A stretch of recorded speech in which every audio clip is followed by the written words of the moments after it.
From the shores of Malibu, where the waves are pumping, to the Great Wall of China and back to the streets of Jacksonville, Florida, where the UFC is coming. We are live. This is It's Time Radio, the show where we talk about what you think about but may be afraid to voice. Don't worry, we'll voice it for you. We talk about everything: politics, TV, UFC, film, sex, drugs, rock and roll. It's No Holds Barred Radio, folks. And what better to have on our show when it comes to No Holds Barred Radio talk than, of course, my co-host and producer, TJ DeSantis. How are you, TJ? I'm fine, Bruce. How are you? Very good. But none other than the man himself, the former UFC fighter, but a fighter for life, a tough man forever, and one of the sweetest, nicest, most intelligent human beings I know. Comedian extraordinaire. We have none other than Brendan Schaub. Brendan, how are you? Uncle Bruce, what's up, brother? How you doing, man? I'm going great. Everything's good. Life is good. And you just got back from vacation, right? Yeah, I was on a little, I suck at vacations. I don't know how you deal with it, Bruce, but one of my biggest kind of downfalls is I don't stop and smell the roses. I don't take vacations. I love to work. It's really not work. I love what I do. So, my wife has to plan things and drag me by the ears to get me away from work. But we went to Mexico, and once I get there, I'm like, oh yeah, I did need this. I needed a break. So it was perfect timing because April really ramps up. So she knows what she's doing. It was good. Much needed, man. That's awesome. No, I can imagine. I know I text you, you're on vacation. I didn't even text you again. Just take your vacation. But in answer to your question, for me, I have pretty much the same thing because like both of us, we do what we're passionate about. Mm-hmm. We live life by design. Most people get up and respectfully so, they go to work. We go to work, but we're living our lives, and correct. When I go on a vacation, I need 2 or 3 days just to get into that vacation. Yes. And my problem is I don't get but maybe 2 or 3 days to take a vacation. Yes, That's sir. my problem. That's my problem. Yeah, exact same thing. Yeah, we were there for 3 days, 1 day of traveling, 2 days there, and then, flew home on the morning of the 4th day. But to your point, yeah, by the 3rd day, I'm like, man, this is like, I'm trying to get adjusted. I'm trying to take my mind off work, I get all this stuff going on. I'm not sleeping well, I have anxiety. And then by that 3rd day, I'm like, oh, I can finally relax, and it's time to go. I gotta get back to work. Exactly. Now, you were in Mexico, right? And did you go to Cabo? Went to Cabo. My wife is born and raised in Mexico. So it's always interesting. I have 2 Mexican kids, which I always forget about, but they, they thrive in Mexico. They speak Spanish, man. It's their first language. So my kids thrive in Mexico, but I'm just the gringo trying to make his way. And, my girl loves it out there. Here's my thing, Bruce, is, the media thrives off scaring, that's how they get headlines, stuff like that. So, I wake up, I read the news every day. I'm old school. I'll read the news, actual paper. I'll read magazines, and then I'll read stuff on my phone. But, you get all these terrible headlines of the cartel in Mexico and stuff like that. So I had the worst anxiety going out there. I just told my girl, I'm like, what's the difference between Cabo and San Diego? Like, let's stay in San Diego, man, or let's go to Hawaii. There's no cartel in Hawaii, but, she goes there quite often because all her family's there. But, man, the media got me, man, because I got no sleep. I got zero sleep, just the anxiety of being there with my children and, there's security everywhere, and these guys have AR-15s. It's so intense. And so my girl, because she's from there and she knows the lay of the land, we'll have a driver, and by the 2nd day she'll get pretty, she'll become friends with the driver. So I hit her, I go, hey, ask about the cartel in Cabo. Like, ask her how bad it is.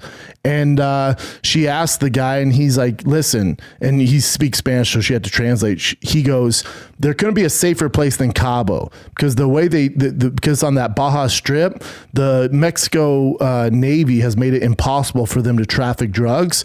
It's too difficult, and they can really kind of do their thing in other parts of Mexico. So you don't have to, this is literally it's basically the Calabasas of Mexico. It's as safe as it gets. So I was good once I heard that. But, the media, it worked on me, man. I was terrified. Well, no, I'm with you. It's funny about that. Just real quick, Bruce. I went to Sinaloa, which everyone knows about the cartel. It's the Sinaloa cartel. So I went to the heart of the cartel country in Sinaloa, and there were definitely areas of the city and Mochis that I didn't want to go to as a white honky American. Like, they can spot me a mile away. But I will say this: where I stayed, and there was a mall there. Like, it felt like I was just at home, just with everyone was Mexican. I was the only white guy around. But if you stay to the right places, yeah, you're fine. The one thing that I have heard though, where you can get caught up, is if the federales are looking for someone from the cartel, correct, and you kind of get caught in the crossfire. Yeah, correct. And that, again, this could be propaganda, who knows, but people actually died. Cancun has a real issue with it. Cancun, which is a hotspot for tourists, and in Tulum, 2 Americans were shot there because they have this turf war going on there with the 3 cartels, and cartel guys, yeah, they're freaking terrible people, but they're also normal people, and they want to eat at the nice places, and those nice places are the resorts and these 5-star restaurants where all the tourists are at. The problem is they're eating there. These other cartels don't care, so you get caught in the crossfire. So, I talked about it on my podcast, The Shop Show, and Firing the Kid. I talk about Mexico and how scared of it I am. And we got all these emails from people in Mexico, and they're like, dude, you realize you're more likely to get shot in LA than Mexico. Look at the odds. Or you're more likely to get shot in Detroit or Chicago than anywhere in Mexico. I get all that. I get the emails. I love you guys. Thank you for, educate me. Here's the difference though. I know how to navigate LA waters. I know how to navigate Chicago. I was just there on tour. I know how to navigate Detroit.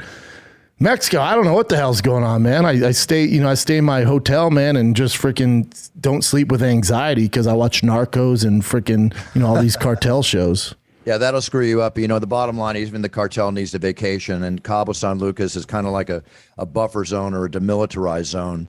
Yes, it's sir. one of those little peaceful areas. But, for years, even when I was surfing in Tijuana or Rosarito Beach beside Tijuana or whatever, and I'm not a fan of Tijuana, no offense, but it's called keep $40 in the left pocket, your wallet in the back. So if you can stop by the federales, you hand them. Unless you're Brian Ortega. I think Brian Ortega had a problem with this recently where they took his passport or whatever a few weeks ago, and he had an issue with the federales. But my birthday is in May, and I was contemplating the south of France or Tahiti, or depending on the length of vacation I want to take. But I'm either going to go away with a friend or I'm going to do a boys trip. And my boys and I had a poker game here at my house this week. First poker game I've had since COVID, man. First live poker congrats, game. Man. I gave everybody a rapid test coming in. I still want to make sure I do it right. Of course. But it was a great game. And, we'll go down and rage in Cabo for 5 days. Where did you stay? I like staying at the Esperanza Hotel. They have amazing 5 stars down there.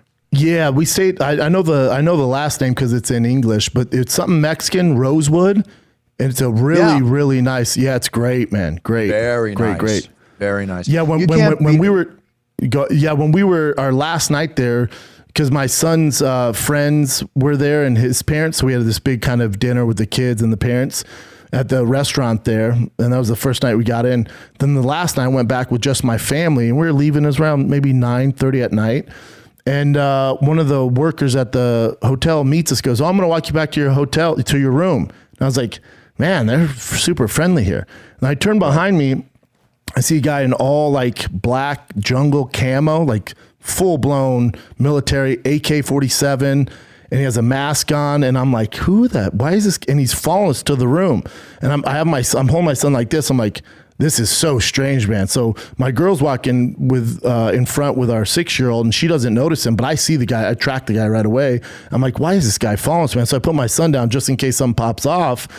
And then we get back to the room, and I didn't want to alert my girl because she wouldn't sleep well. So I wait till the next morning. I said, hey, do me a favor. When the guy comes in here to drop off breakfast, ask why that guy, when the camo outfit with the AK-47 was following us back to the room. So she asked the guy, he goes, there's a really high-profile celebrity here. And whenever he comes here every year, when he comes, he hires 6 to 7 military guys to just walk the premises to make sure nothing happens. I'm like, that's what? Good for you too. It's good for you too. It's good, but it's also is there something I should be worried about? Like an AK-47, man? While I'm eating my shrimp tacos? Well, it's a very safe shrimp cocktail at that point. Listen, the biggest thing I worry about, and I got warned about it when we even went to Mexico City with the UFC, it's kidnapping. Okay. Yep. And there was a time because of the way they would what they do is they check your bank accounts, or they know who you have money, whatever. Yep. This was a big problem. Arizona, at one point, just about 5 years ago, give or take, was the #1 kidnapping state in the country, in the U.S. Wow. And it was because people copied the systematic or the formula that they would in Mexico, and they checked the bank accounts, or they had, people in the banks that would let them know who's got the money. You got $250,000 in the account, they steal your kid, they want $250,000. Yep. Right? Horrible. And I gotta be honest, I'm easy to kidnap, Bruce. I would be super easy. If you Cadbury eggs, candy, if you have a nice dark roast coffee, I will jump in that van, and then you're gonna have to do full blown Taken style, and hopefully you have a special set of skills, Bruce, and get me out of there, man. Oh my God. Well, you know what? Anything happens. I know people with special sets of skills. Yeah, that's what I'm talking about, brother. Charles Bronson style. Yeah. Charles Bronson style. We'll come get you. Hey, I kind of feel good right now because Brendan Schaub is talking about how he's kind of like a scared traveler. And TJ, turn up your mic just a little bit. We're fine. All right. So Brendan Schaub's talking about how he's a scared traveler. Brendan Schaub can beat the shit out of people. I'm a scared traveler, and I can't beat the shit out of people. And I go to Cancun like 6 times a year. So I'm feeling pretty like alpha right now. Well, you should. You should. But no matter how much of a Superman you are, like Brendan, numbers can definitely, kill those. They check my bank account. Sure, fine. The ransom's gonna be like $75. $70 to get TJ back across the border. Yeah, getting that TJ, have lunch. All right. Okay, let's talk about some other crazy thing. Obviously, I want to talk to you about the Oscars and the Will Smith slap. Now, it's been written about and everything, and right now they're pausing all the Will Smith projects. At least at last notice, have been paused. He's paying the price for the shitty thing that he did, the ridiculous thing that he did. Now, comedy clubs I've seen have posted signs. My big concern, and one of the key questions I want to ask you is, what does this do for the hecklers of the world? Because there was many worse things said in that Oscar by the 3 comedians who did the great job of hosting the show. For sure. To other people before that ever came up. He had no idea about her situation medically, and we've all read all this, so I'm not going to rehash all of that. But now it's like, okay, you're in a comic club, you're doing your thing, you get the hecklers. I mean, what's to stop a heckler from coming on stage? Because nothing was done to Will Smith. Now, in normal circumstances, he should have been removed immediately. It was complete assault. He could have been arrested. Chris Rock could have placed charges. I think Chris Rock handled it beautifully. I mean, I think you or I probably would have put him on his ass, right then and there, or at least, fought back and not ever. No man slaps me in the face. That does not. No. I'd rather you punch me than slap me. Yeah. Well, a bitch slap is the worst thing you can do to a man. Nothing more demoralizing. Yeah, it's terrible. Yeah, it's so demoralizing. And, anyway, I'm sure I love combat jiu-jitsu. Whatever. But how do comedians feel about this? Was it an immediate like, holy hell, what's going to happen to me on my act? Or is it calmed down? Or are there any post-traumatic stress or what? No, I know a lot of comedians, got online and Twitter and Instagram and Facebook or whatever, and we're like, oh, this is going to make it worse than the comedy club and stuff like that.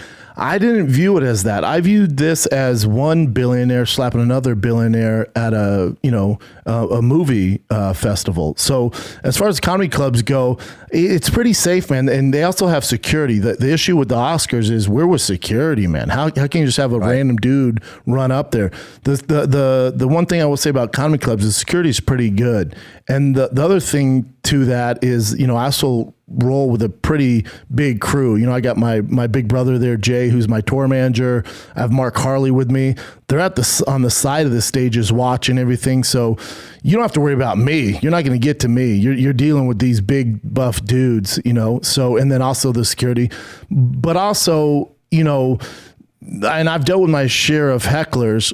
To me, it's like, as a comic, you got to be ready for anything. I assume there's going to be hecklers. I assume there's going to be people talking or something like that. So usually, they're not going to wait till I get on stage. They're going to do it with the host. They're going to do it with the feature, Chappelle Lacey or David Lucas before me. So I'll be able to look from the back and see them and have kind of some ideas in mind where I'm going to go with it if they start mouthing off. And, sometimes for the audience, it makes for a unique experience because, I do a roast show with Crystalia and Theo Vaughn, man. This is what I do for a living. So if you decide to heckle, you're going to get lit up, man. It actually provides more of an entertaining show for me. I've never, ever had an issue with somebody trying to come on stage or anything like that. I don't think people are stew enough to rush my stage, or I don't think Joe Rogan worries about it. For these other comics who might be a little, more fragile. I think maybe they have to worry about it. But, certain comics, man, if you're going to be a heckler, boy, you're going to get your money's worth, because you want to heckle, Andrew Schultz or David Lucas or Tim Dillon or Joe Rogan, you're going to get lit up, man. You're just going to get lit up. So I don't think it's going to become like this copycat thing. That's the least of my worries, especially with my audience, because people paid money to sit there and watch me talk, do my act. And if you're a distraction, dude, I was in Atlanta a few weeks ago, and we had a heckler in the front row, this lady, and I lit her up, man. She kept going. And then I could feel the crowd, because my crowd, man, it's a home field advantage. I feel my crowd start to turn on her. And I made fun of her roots because her hair dye was bad. So I kept calling her Roots. And she would keep talking. The crowd started chanting Roots, Roots, Roots, Roots. And dude, I thought they were going to rip her from limb to limb. And I went, well, hold on. We're not going to do this. We're not going to bully this girl. So I looked at her, I went, are you done? Did you get the spotlight you need? Are we good? I said, I can do this all night. I have the skill set to do this all night. I have a loud mic. Or are we good? And she goes, we're good. I go, can we shake on it? And we shook on it. I told the crowd, I'm like, she's cool. Everyone be cool. She bought like 6 hoodies after the show too. So it's very confusing. I don't get why people do it. It's very confusing, man. Hey, it's whatever. I mean, people are so unpredictable. And listen, I come from the days of Don Rickles. Okay. Yes. And I don't know if you ever see Don Rickles act. I've seen him live a half dozen times at the Riviera Hotel in Vegas when it was up. Man, if anybody could rip somebody a new a-hole if they came at him, much less just say things that are a lot stronger than Chris Rock even said, there's no way people like Will Smith could even sit there for an hour at a Don Rickles thing. If that's not how, a chance. That's how sensitive you get. Not a chance. No, I have a question, Brendan.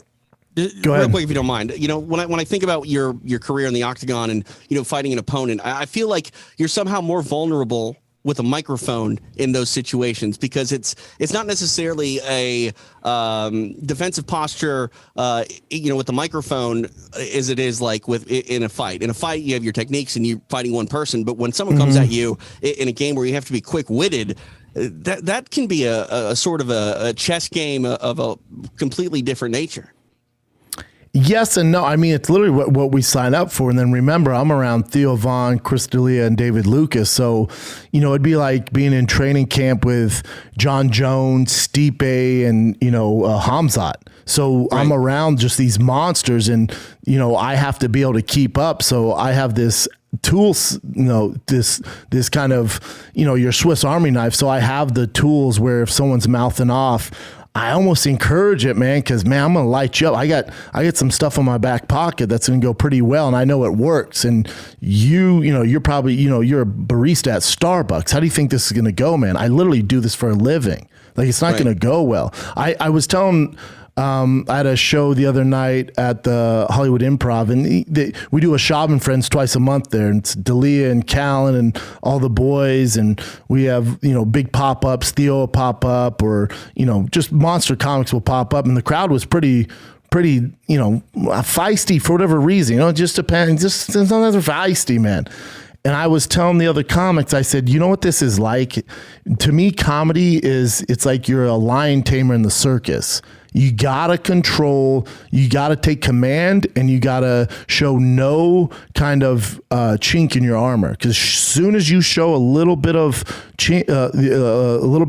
kind of crack in your armor, they're gonna take advantage of it, and they can smell it. It's like a shark in the water, man. They're gonna smell it. So you're a lion tamer, and you just gotta cut the shit from the top, man. You can't give them an inch. You're a lion tamer when you're doing stand-up comedy, because you want to go to Philly and Boston. You want to go to Philly, Boston, New York, where those crowds, man, they get dicey. You're trying to tame. If you're doing a theater, 1,200 people, so you got to really kind of be a boss up there, man. You got to be in control of your environment. You got to be the man and take control and leading that pack. Yes, without sir. question. I always say, well, first off, before I go into the next thing, you mentioned John Jones. I'm going to segue for a second. We're going to talk a little UFC later. Sure. Thoughts? John Jones, heavyweight, up to 258 pounds, doing the training he's doing, the weight training, the whole bit. I mean, we're still waiting to see him fight. What's your take on all this, and how do you think John's going to do in the heavyweight division, knowing how well you've worked with him? Yeah, I trained with John's at Jackson's, and this is when he was, in the kind of his he was already champion, but he was still young in the game. He would really only train with heavyweights. We do what they call a Shark Tank, where he would stay in for 5 rounds and a fresh guy would rotate on him every round. Well, those fresh guys rotating in, we're all heavyweights. I won't mention names. I don't want to, throw anybody under the bus, but sure, these are heavyweights you guys would know. Very, very established world-class heavyweights. I've seen what John when he was fighting at 205 would do to heavyweights and what he did to me. That guy's your next heavyweight world champion. I would bet my last dollar on it. Yeah, he is. Wow. And to me, he's the pound for pound best we've ever had. If I take outside what happens in the octagon, the antics, stuff like that, I don't co-sign any of that stuff. But as far as his body of work inside that steel cage, he's the best we have to offer, man. I think he's that good. Do you think that he's maybe more beatable or less beatable at heavyweight? Because to me, there's some stylistic matchups based on his last few performances at 205 that I think, man, him against Francis, like I lean towards Francis. Him against Stipe, far as him getting I hit, lean towards Jones. You're saying as far as Jones getting hit in those last few fights? Getting hit, yeah. He's been getting tagged a little bit. If he gets tagged like that at heavyweight, I don't know if it works out. No, you can't do that, and he's very aware of that. I would chalk up his last fights at light heavyweight. And he kind of said this, I think, in a tweet or something like that. And again, this is no shade towards those competitors. Santos and Anthony Smith and Dominic Reyes, they did a phenomenal job. To me, it was more of John being 1 foot in, 1 foot out. I think if you look at the guys and the caliber that he's fought and the big moments he's had inside that octagon, it's tough for him to get up for these young lions, and he's doing just a bare minimum and he's still getting by. So the thing that makes John special, his attributes, he's tall, he's long, he's creative. To me, there's nobody more mentally strong than John Jones. His fight IQ is so high. So when I saw him getting hit and kind of giving rounds away, I was like, he's not into it. This isn't John. So I know I'm riding hard in the paint for John, but I've seen him, man. I've seen a lot of guys. I've never seen a better fighter in my life, man. Never. I agree with that. I think he's the greatest we've ever seen of all time, for sure. I do too. The only thing that he's his own worst enemy. Yeah.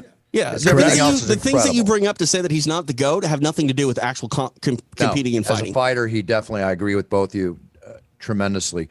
The thing that's frustrating for me, Brendan, is that with all these delays and the issues he's had, in his private life that have caused him not to be able to fight, I won't go through all of. We've all read about them. Yeah. He's probably lost anywhere from $20 to $40 million in the last number of years, and his patience level with the money he's made, still having the passion to work towards that heavyweight belt. I admire that, considering that financial adversity he's put against, which would weigh the hell on my head forever, that I'm not making that money. But now we get down to the fact that it's like Conor McGregor, he pauses. He hasn't really won a fight for a few years. We all know the story there. Yet he wants to come back and take on and fight for the championship. So now John Jones comes in.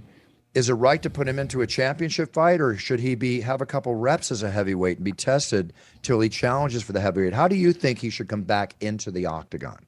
What I think is going to happen if I'm Dana White or I'm the UFC brass and I'm in a meeting today, a marketing meeting, that and I do think it's going to happen. I'd bet, again, I'm a betting man. I'd bet a good amount of money. I think the big kind of main event fight for that July, that big summer card that they do around the Expo will be John Jones versus Stipe for the interim heavyweight championship. John's body of work, he deserves that. As far as Conor McGregor goes, money talks and ratings talk, and he's that guy. So even Hamzat said this. He was like, if he wants to fight Kamaru, he's going to fight for the belt. He goes, it's a business. I get it. I run a business. I get it. Again, it's no shade towards Dana White. I get it. I get that. That's why I was talking about on the Shop Show on Monday. Jake Paul, I'm not sure how you guys feel about him. I know him and his brother pretty well. I love both those guys. If you can take out the hate that you have for Jake and Logan Paul for whatever reason on YouTube or whatever, the one thing you can't deny those guys is, especially Jake, is he's putting in the work. He's won professional fights. The fight between him and Conor is going to happen. I will guarantee you guys that fight happens. It's the question is, does it happen within the UFC? Again, if I'm the UFC and I'm in my market meeting today, that oven's already preheated. That pie is being made. If I'm the UFC, it's like, all right, do we do another McGregor DS3? Is that what we're gonna do? Because we know this Jake Paul Conor McGregor fight, they're both going to make a ton of money. If I'm the UFC, man, I want to be involved. I want a piece of that pie because I guarantee you it's gonna happen. So play ball, man. It's the same thing with Francis and Tyson Fury. I guarantee you guys that fight happens. If I'm the UFC, it's like, all right, you can, play hardball with Francis and he moves on. He's a free agent. That Tyson Fury fight's going to happen.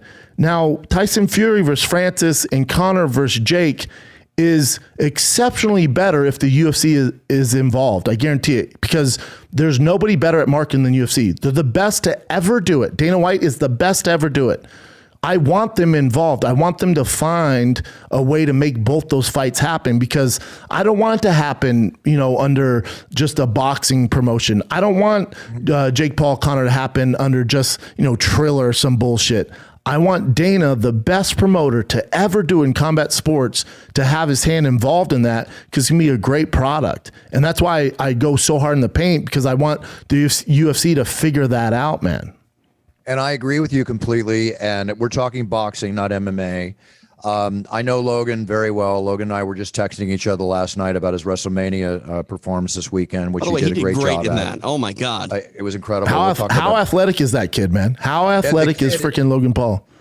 He is, 28? I mean, he's not even in his prime, although it can be considered his prime. He is, and I'm saying this publicly, of course, as good as I've got to know Logan. I know Jake to a degree. Even Logan tells me he can't control his brother. We know Jake's a free spirit Jake's in wild. his own right. Yeah, Jake's wild. Yeah, he's a wild man. Logan is one of the most intelligent people. He's a smart cat. Bruce, I say that all the time. Bruce, I say that all the time. As far as Logan and I used to live 2 miles away from each other, so we'd spend a lot of time at each other's house. With Logan, it's when you meet him, you get to know him, his success isn't an accident. Everything is calculated. He's such a smart businessman, and he's obviously great at promotion. So I respect that hustle. No matter what shade or hate you have on the guy from his old YouTube days, I get that. But as far as just an intelligent guy, I said the same thing, Bruce, when he came through here, you're that... you're that uncle. You and I, we might not speak for a few months, but when we get together, it's, there's no weird awkwardness. Yeah, we pick up right where we left off. But when you left, it's like you're the same guy. You're so intelligent. Your work ethic is so inspiring. It's the same thing with Logan Paul. Is like, I don't think people realize how much business savvy things you have going on, from, your whiskey and, all this stuff you have going on, and you're freaking, it's ridiculous, man. But again, none of this is, because of luck or by chance. Like, all this is because of, no, dude, what are we talking about? It's your work ethic, man, and business savvy. And, I appreciate that of Logan Paul. I appreciate that of Jake Paul, man. I respect the hell out of it. And I Can I just say this, guys, real quick? I think the reason that there's hate for the Paul brothers is because the barrier for entry to be in front of anyone is incredibly low. Anybody can do it. And I think a lot of people misconstrue the idea of being successful in those, realms where anybody can do it as a shortcut to being great. And it's not easy. It might even be harder to be great on those platforms, because you're going against literally the world. Everyone that tries to sign up to be a YouTuber wants to be the Paul brothers. They built a sort of industry that was never really, there before, and they've dominated that. And that's not, like you said, Brendan, that's not because of luck. That's because they've honed their talents and skills and gone out and executed perfectly. Well, absolutely. But let me add this one little thing. In my book, I have bufferisms, I call them my book, and one of them is BSC. And I don't do anything without BSC, which is balls, skill, and confidence.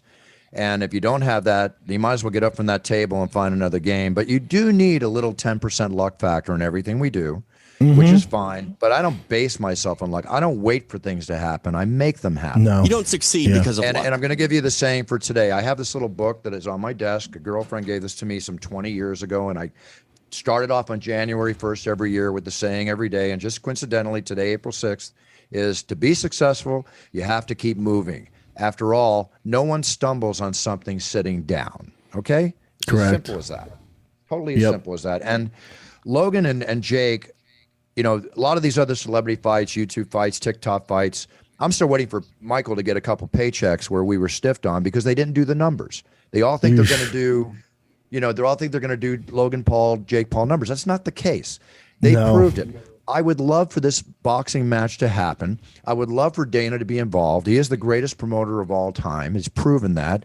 And I would love to announce it, you know, and let's see if it happens. My big thing about Jake Paul and Conor is there's a huge size differential there, you know, when you look at it. Not huge, but there's a definite size differential. Yeah, bigger. I get that argument. Jake's bigger for sure, but you know, if you've looked at Conor lately, he is a big boy, man. He's pretty thick. Conor's never making 45 again and packing it down. Yeah, the idea that Conor ever fights at 45 again is not a thing. Not happening. It will never happen. I don't think no, it's not happening. Yeah. Yeah, I do think there is a world where, you know, Jake and Conor figure out, you know, a weight thing and Jake cuts some weight to make that fight happen. I definitely think that happens. What weight was the Woodley fights at? One Was it 180 or 190, wasn't it?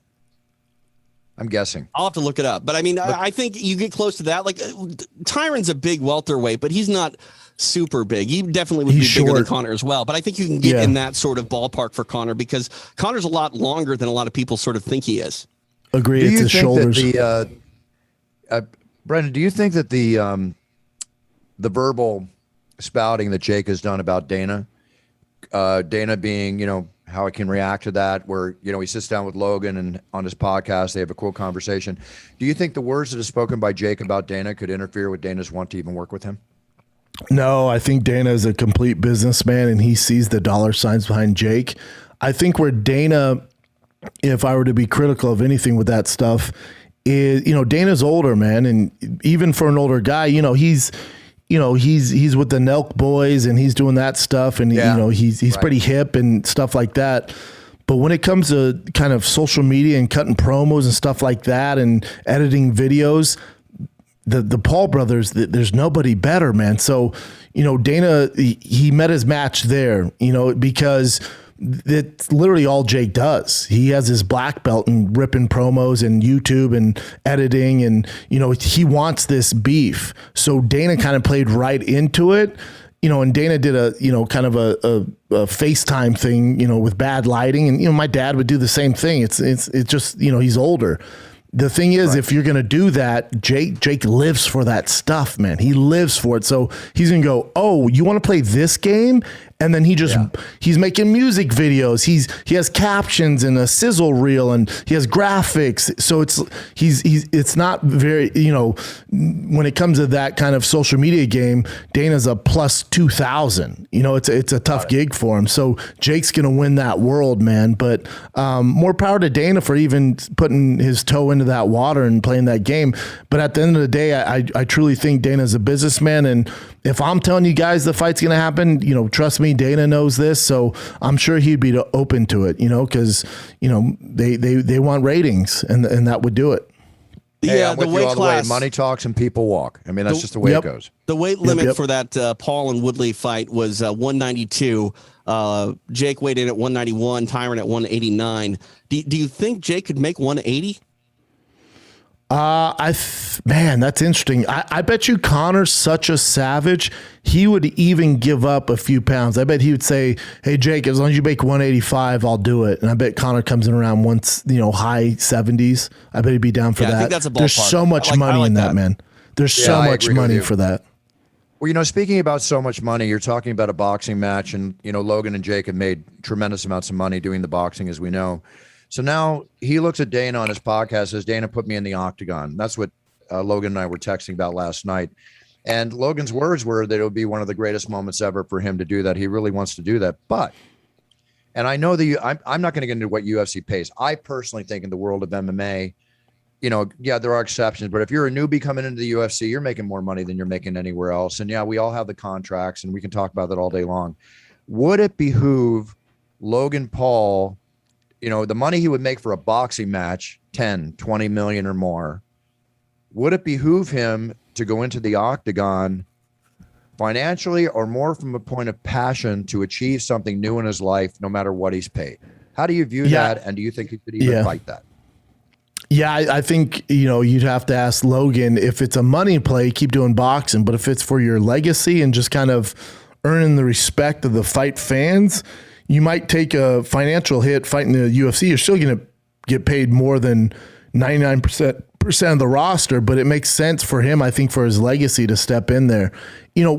Logan and Jake, for that matter, were both pretty successful wrestlers in the state of Ohio in high school. Yes. And that is, if you know anything about high school wrestling, Ohio is pretty deep in the game when it comes to wrestling. So, top 5 those guys, state for sure.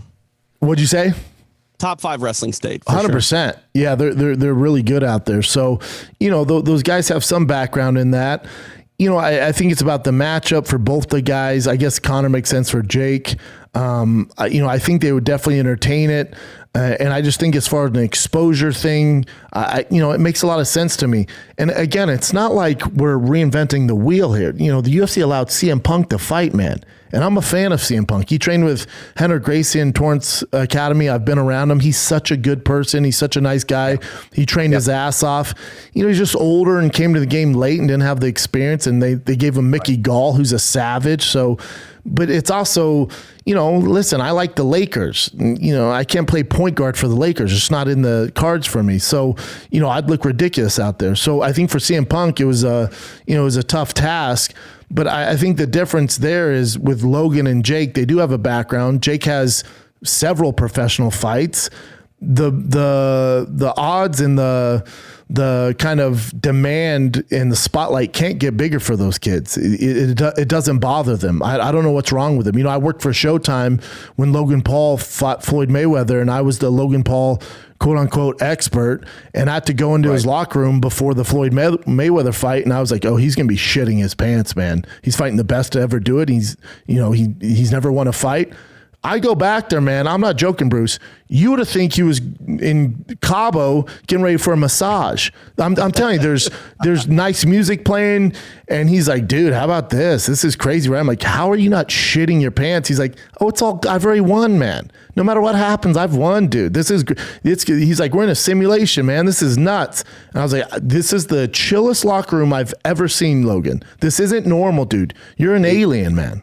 You're backing up everything I said. Cool cat. I am a big fan of the Logan Paul of the 2020s. I'm a big fan. I got to know him before, and I was a fan of the man. But what he's done in the last 2 years and where he's going, I'm a big fan. And what you're talking about in business, even though he would the pay-per-view share alone will make him millions of dollars because he's going to bring twice the amount of eyeballs to that UFC event he's in than probably we would get on a normal pay-per-view night with a big star in the octagon, okay? Agreed. So he negotiates that correctly. Granted, his guarantee might not be what he normally gets, but that pay-per-view share is going to be huge. It's going to be 10, 20 million, okay? He can do whatever he wants in a perfect world. Excuse me 1 second, TJ. Yeah, go ahead. What we call that in business, and this is not maybe the proper definition, but on Logan Paul's level, it's called a loss leader, okay? Mm-hmm. You go in, you do it for exactly what you're saying for, Brendan, and he gets his future, his glory, his legacy, everything, and it just makes his brand stronger than ever. It's a definitive move he's got to make, and I hope to God that we share that octagon one day in the next year or so. Well, really the ball is really in his court to do whatever he wants. Totally. I was blown away at what he did at WrestleMania. Like I don't know how many pro wrestling matches he's worked. I'm not really a huge pro wrestling fan, but he hung with everyone that he was around at WrestleMania, and that's the biggest stage when it comes to wrestling. Like if he wanted to be a pro wrestler, which I think he'd be amazing at, he could go do that. If he wants to be a mixed martial artist, there's a lot of opportunities there. Obviously, we've seen what he's done in boxing, and he could just forego all athletic competition and just be a personality and sit back and live a much less rigorous life when it comes to physical exertion. The dude he's got the keys to the world right now. He could do two events a year. He could do one WWE. He could do a UFC event, make a tremendous amount of money, or, a boxing event, get 6 months in between to train and rest and heal and everything that's involved. But the pizzazz he brings to the stage when he walks in, aside from his personality and everything going on around him, I mean, come on. He had a $5.275 million Pikachu illustrator, one of one card hanging around his neck in diamonds and jewels. Crazy. The man's a showman. A showman. Yep. You know what, TJ, to your point where you said, he can do anything he wants. My only caveat with that, with the UFC, I don't think he can. I think the only reason him and Jake, for that matter, aren't in the UFC already is because of Dana White, because because Brock Lesnar had an extensive, amateur wrestling background, and then obviously CM Punk had no background.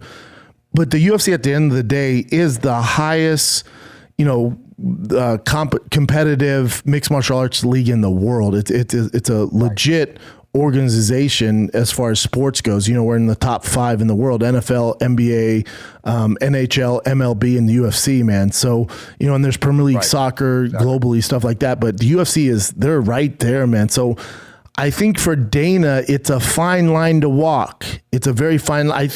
I think you can do a one-off, but obviously he's not going to have a career inside the UFC. So I think for Dana, they're trying to figure out, they can make money, but in the grand schemes of things, at the end of the day, does it give the sport a black eye that we're letting these quote unquote YouTubers compete in the UFC? So I really think that's the issue for Dana White. And then also for Jake Paul, he goes, I'll fight, but you have to up the minimum pay for UFC fighters. I think that's really not the hill to die on. I love that he's doing that, and he has the power to actually make a change in fighter pay. The issue there is if he were to win, and that's the caveat in his contract, if he were to win, the Dana has to pay a certain amount of money to these incoming fighters. You're talking, over a 10-year period, hundreds of millions of dollars. So it's actually not worth it for the UFC. If you're Dana White, it's actually not worth it. So I think Jake's going to have to get rid of that if he does want to compete in the UFC. Very, very good and very, very salient point. I completely agree with you. Speaking of UFC, we've got a big show this weekend. Little opinion of you on the main event fight between Alexander Volkanovski and the Korean Zombie. What's your take on that? I'm excited for it. I definitely wish it was Max Holloway. I love Max, and obviously he had an injury, but he will be there.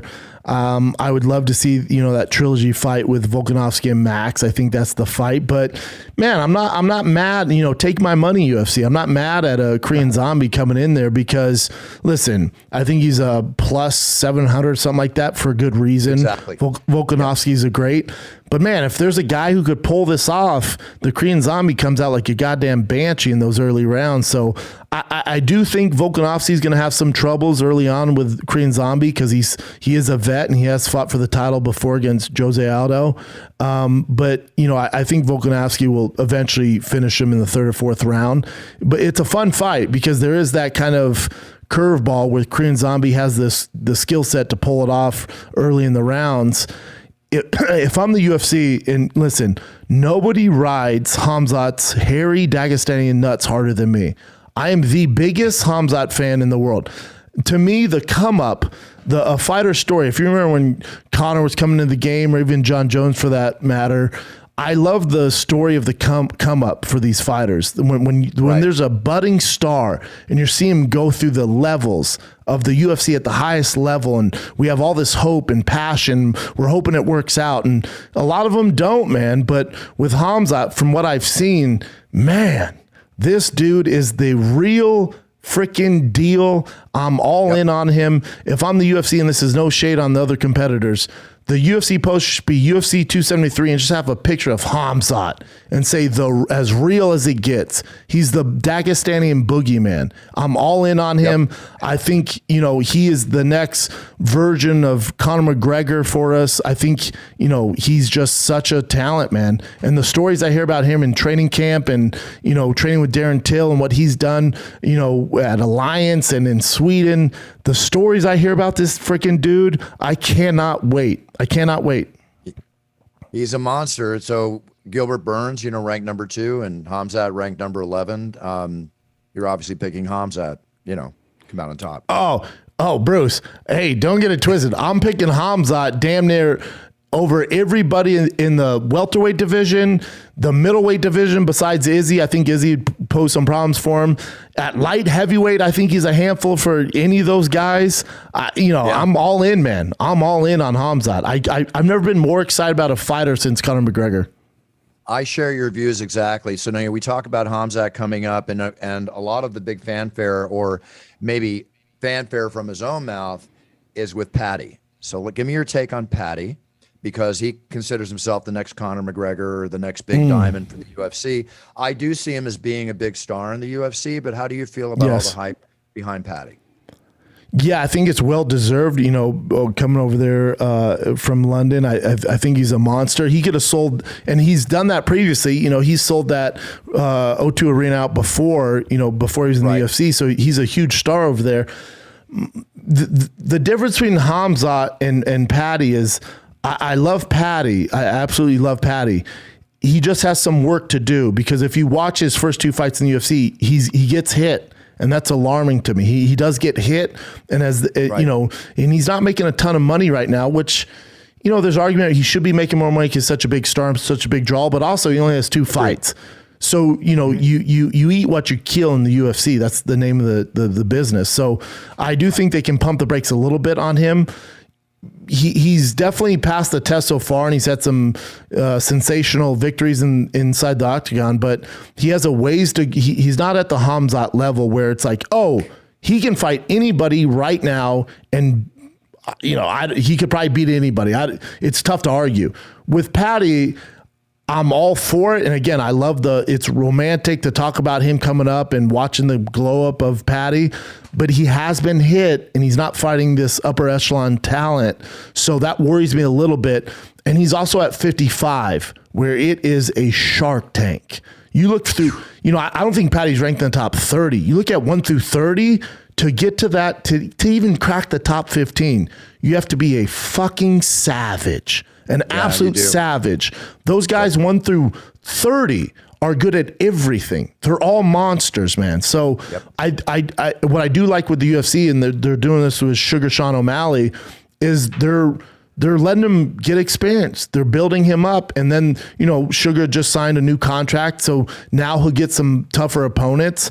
But I like that of the UFC, because in the past they haven't done that. And, Ed Suarez told me this when I was competing in the UFC.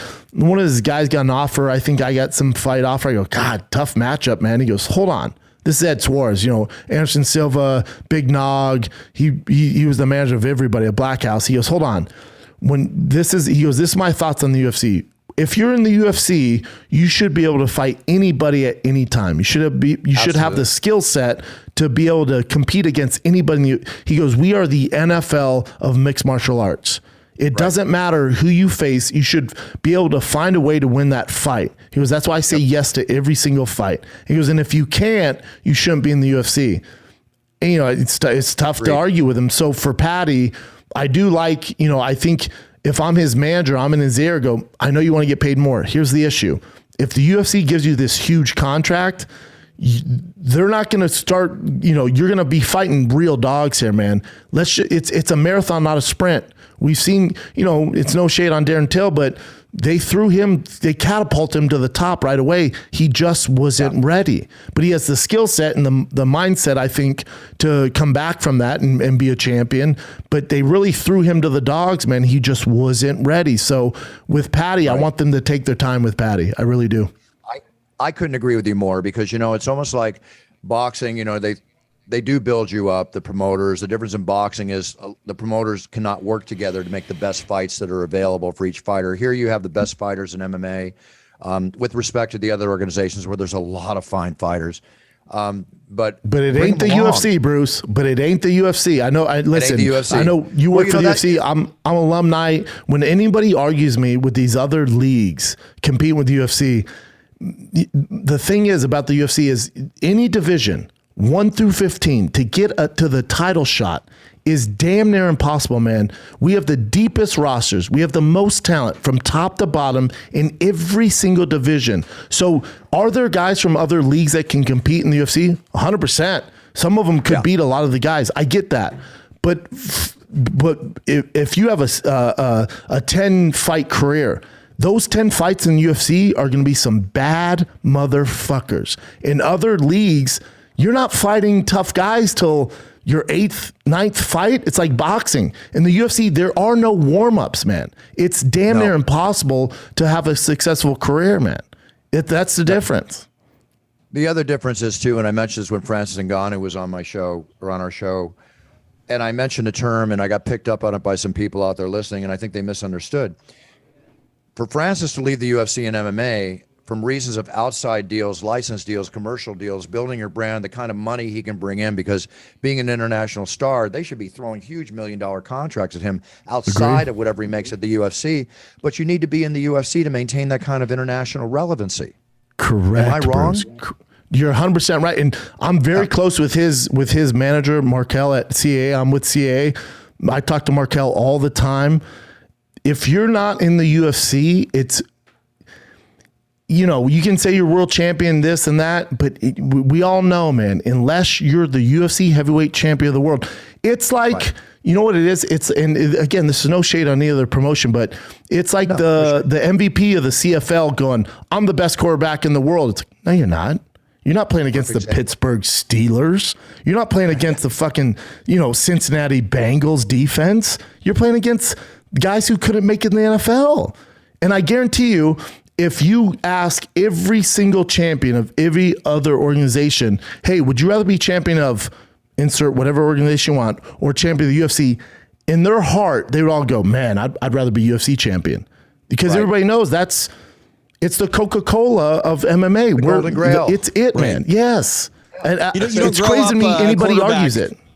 You don't grow up being a quarterback trying to win the CFL championship in your backyard. It's the Super Bowl. And to that end, too, even if you don't work out in the UFC, even if you don't capture a title, the label of UFC veteran still commands you more money on the regional circuit if you are fighting the outside trying to get back 100%. In. There are a lot of UFC veterans that, that's their ticket to making significantly more money than their peers on that regional circuit. I'll give you another example on a personal level. It's, I won't say who, I won't say what.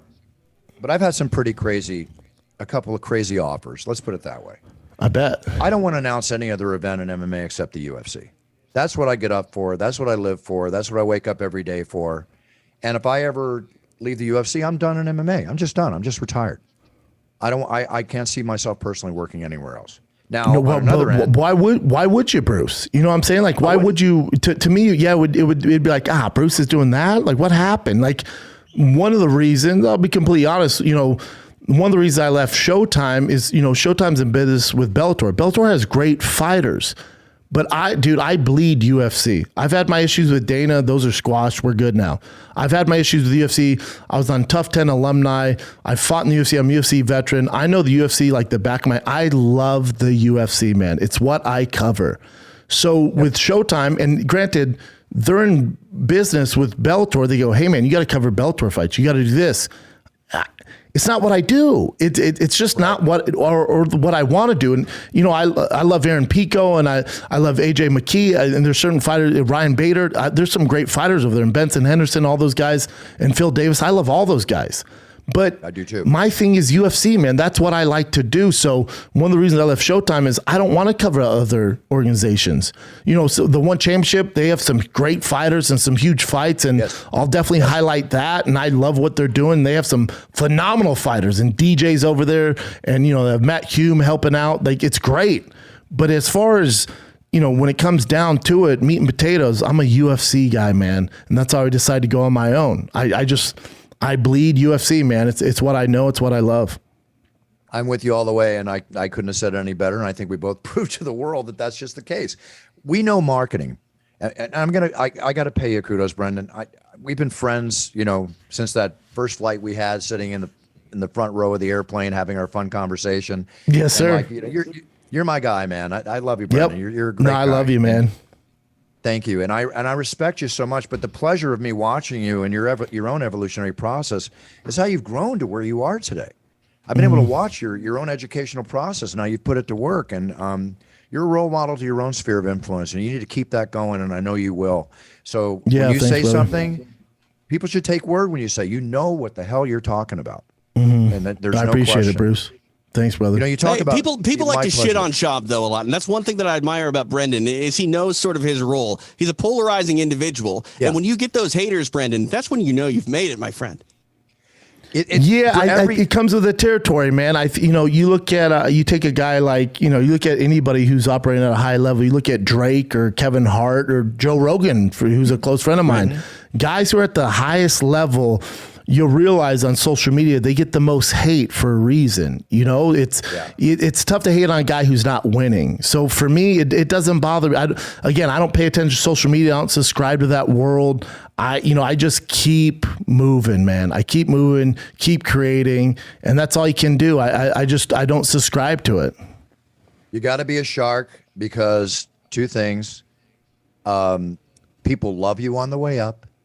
And then they can't wait to see you fail. They can't wait to tear you down. It's just human nature.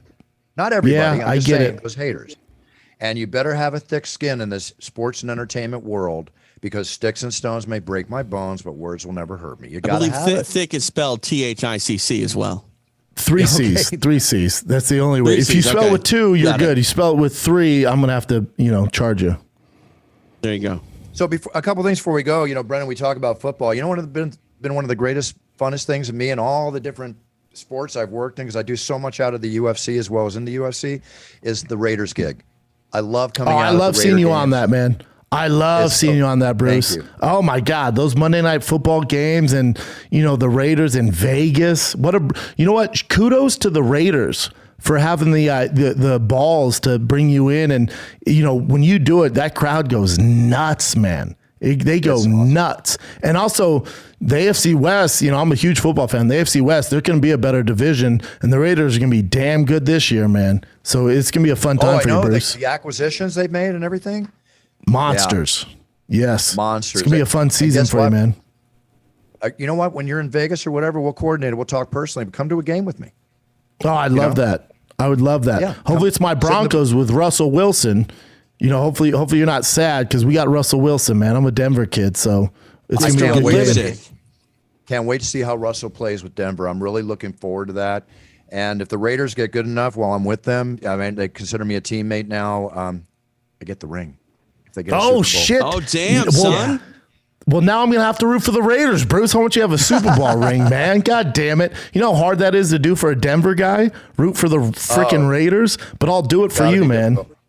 It's got to be difficult, but it's a totally cool gig. And yes, if we can coordinate it, come to a game with me, okay? I'll get you all set up. Yep, my word, man.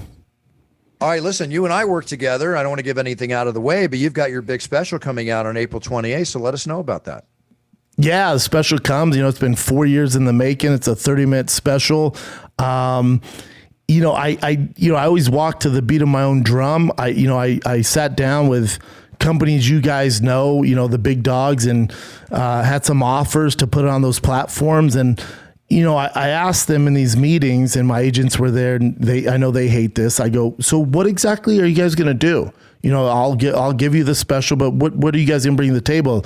And they broke it down for me, and I would leave every meeting going, I could do that myself, man. I could do that myself. So, I think after seeing the way kind of the media in Hollywood treated Rogan and some of my other friends, I don't subscribe to social media. I don't subscribe to, the way Hollywood deals with people.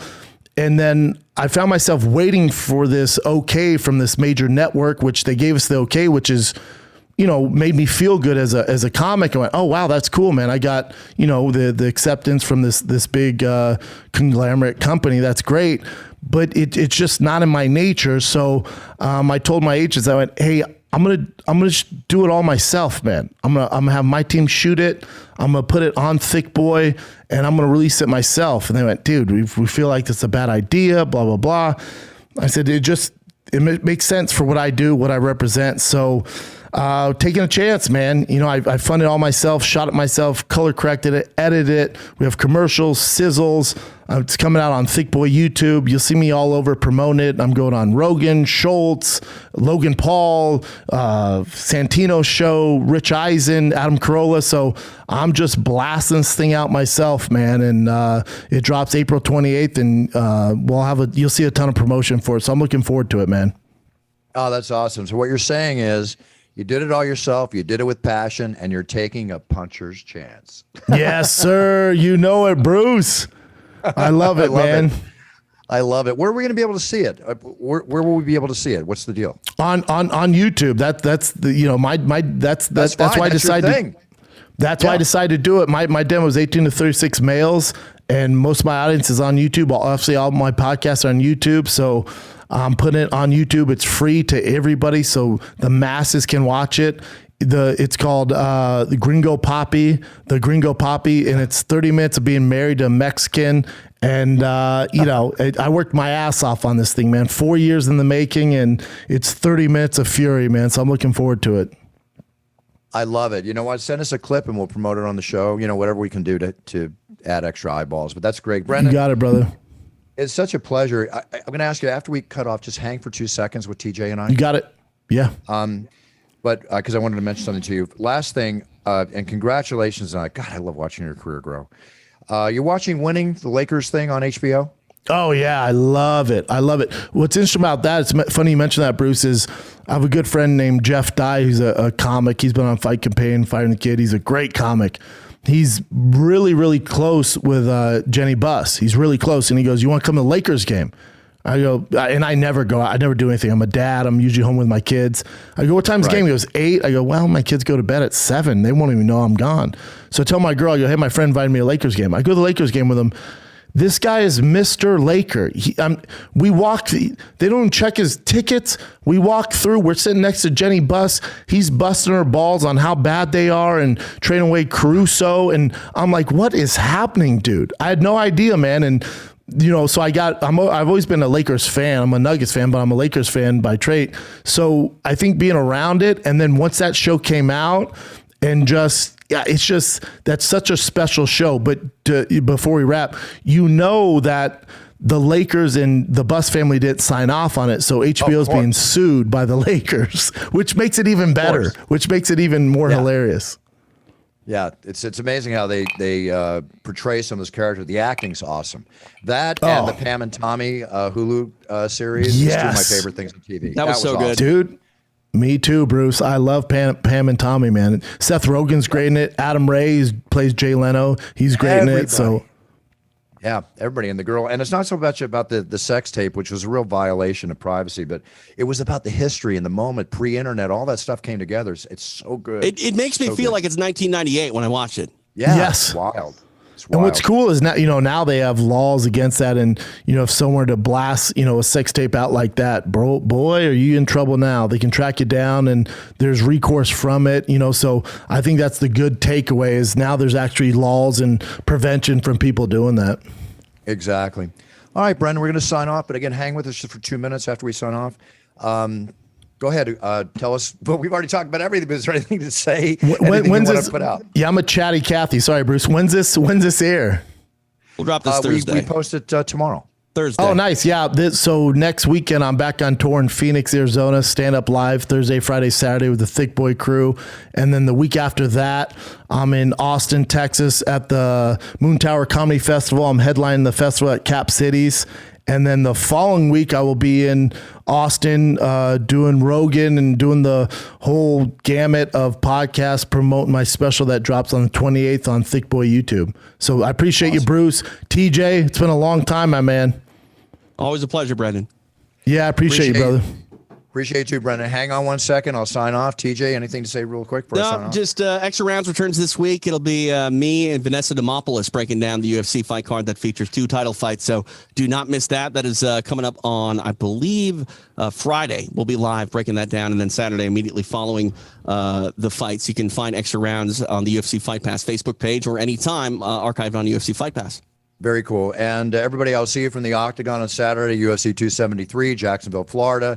Alexander Volkanovski, Korean Zombie, tons of other great fights. Mickey Gall's fighting, Raquel Pennington, Aspen Ladd. I mean, there's some good fights on this card.